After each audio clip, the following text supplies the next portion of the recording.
From the News Channel 8 studios, Let's Talk Live with your hosts, Natasha Barrett and Melanie Hastings. These days, learning another language is really becoming more and more necessary, especially for our kids. Today we're talking about how to help your children learn a second language. What's the best way to do it? And I have some special guests with me right now. Next to me, he's 5.5, Phoenix Doe. You're on TV. Wave. You can wave. You can wave that camera. There you go. It's his first time on TV. And from next to him is the director of the program we're going to talk to, Tomas Huntley. Both of you, thanks for being here. Thank you. Now, what languages do you know, Phoenix? Like English, French, and Spanish. That's it? Yeah. That's more than me. That's impressive. How did you learn all those languages? How did you memorize the words and things like that? I only know a little bit of French, though. Oh, okay.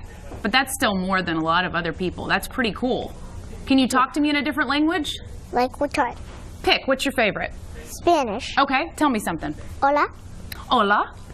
¿Cómo estás? Muy bien, gracias. And that's all my Spanish. We're done. Is there another language? Isn't it precious?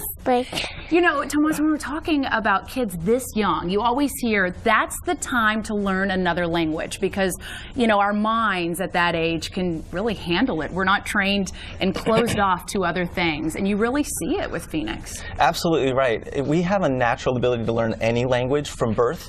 It's the way that we learn our first language, where we don't have to memorize, we don't have to go through the grammar. It's a very natural, what we call a window of opportunity, and it really only exists between birth and adolescence.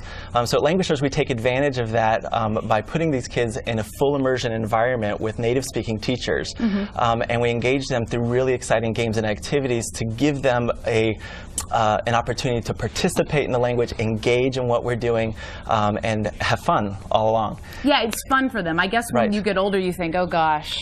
And do we kind of close ourselves off from it, just thinking mentally what we have to go through? Is that it? I think so, and I think there's a lot of myths out there about how we learn language because as an adult it is so difficult. We do have to memorize. And so, like your question to Phoenix about memorizing, he's not really memorizing. He's contextualizing a language, allowing him to really get a full understanding of the things that he's saying because he's engaging in an immersion environment. And as parents, we put that, our own emotion on top of that, saying, oh, that's too hard. And then we realized the research says for kids, it's natural, it's easy. It's an easy thing. Right. So how long has Phoenix been in class to learn these languages? He's 5.5 now. How long has he been in this program? Right. Well, Phoenix hasn't had any Spanish prior to Languagestars, and he's been with Languagestars for about 2 years. 2 years. So started at like 3? Do you remember 3? How was 3 for you?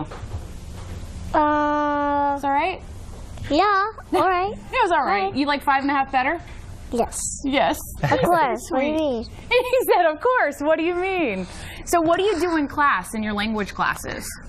Like, play fun games. Spanish games. Of course, always. Oh, he's just precious. He is so precious.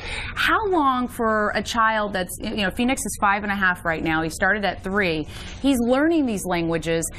How much will he retain? And, you know, I guess a question a parent would have would be, I put my child in these classes, but do they need to continue these classes throughout to when they're in high school and they're really going to use these languages, you know, beyond in their life? What do you think about that? Right. Again, the brain is so uniquely suited for language learning, and it's really interesting because you, of course, you want to give continued exposure, and the more exposure you get, the more quickly they're going to progress with the language. But we have this amazing capacity for retaining language. And myself as an example, I was spoken Spanish to by my mother since for the first 3 years of my life, and then they fell prey to the myth that, oh, you don't do that because kids are just going to get confused if you do that. So my parents chose to stop, and it wasn't until high school when I was able to re-engage again. And you probably wished you had that your whole life, right? I did. However, I was immediately put in advanced classes. I was able to place out of most of my college credit for it. Because you had the foundation, you think? Because I had the foundation, and we see that over and over in the research that that kids, when they build that foundation, it doesn't go away. It might get a little dusty, but it doesn't go away. In addition, the brain changes, allowing kids to do better on things like math and science. Creativity tests show that they're having enhanced creativity. Problem-solving skills improve. Literacy in English improves. Their overall English verbal ability improves.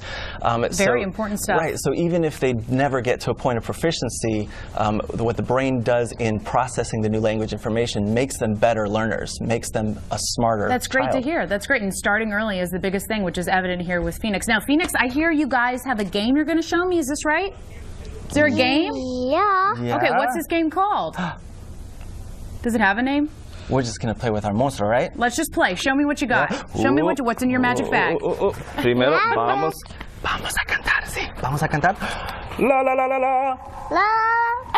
Buenos días, amigos, ¿cómo estás? Muy bien. Buenos días, amigos, ¿cómo estás? Muy bien. Buenos días, amigos, buenos días, amigos, ¿cómo estás? Muy bien. Wonderful. Very good. Oh, there's more in this bag. What else is in here? ¿Qué es esto? ¿Qué es esto?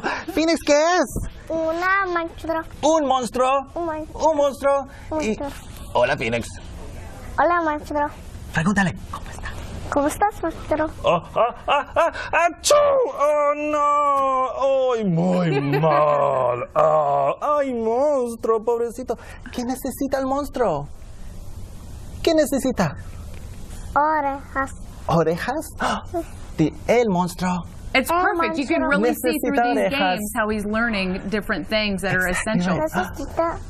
Phoenix, we got to go, but I wanted to ask you one thing, sweetheart, before you give him his ear back. What do you want to be when you grow up? A builder. A builder. Well, high five. Thanks for coming in today. Good to meet you. We'll be right back with more show. Stay with us.